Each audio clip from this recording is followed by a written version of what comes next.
Radio Forum Soso ya Mboka Butembo. Ni East Africa Radio.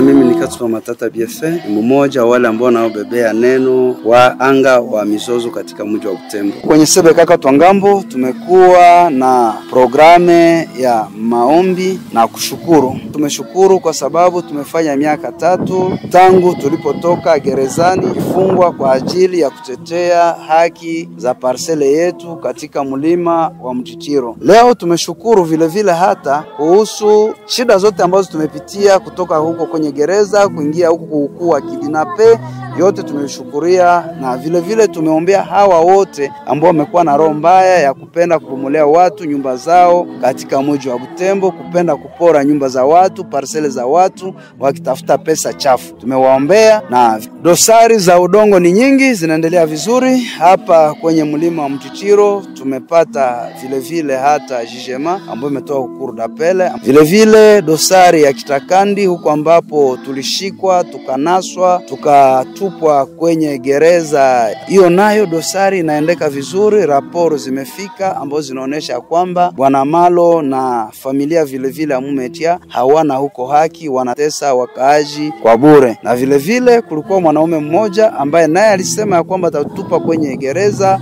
tatupeleka kwenye mahakama. Tulipenda tuprofite kwa mikro yenu tukisema huyo bwana tulimhakikishia kwamba tutafuatana naye huko kwenye mahakama, hatutamuogopa. Na kwa sasa huko kwenye mahakama wameenda wakimwambia kwamba sisi hatuna shida naye, na sharti achane na ubandia wake wa kutetea mabandia katika mji wa Butembo. Hapa tuko kwenye Orphelinat Futur d'Espoir, kukuja kusalimu watoto wetu. Sisi tumefika kuwanawisha watoto wetu miguu na kuwaonesha hiyo mfano kupitia tendo tu kidogo kiazi kimwa ambao tumewaletea mahali hapa. Remenye ire kwenene okowi kalaba. Amene. Amen. Karibu.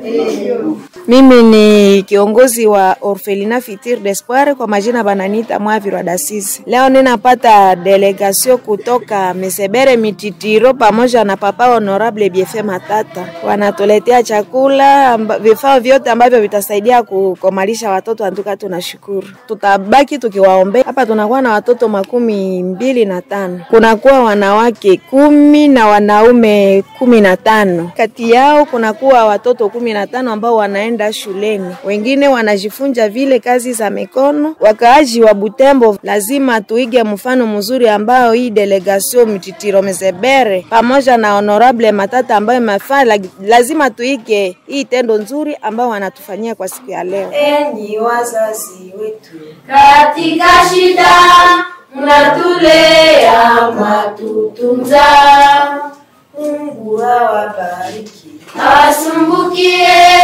awashindie majaribu. Mathayo 10:40 nasema, naye atakayekunyesha moja wadogo kikombe cha maji tu, atapoteza thawabu yake hata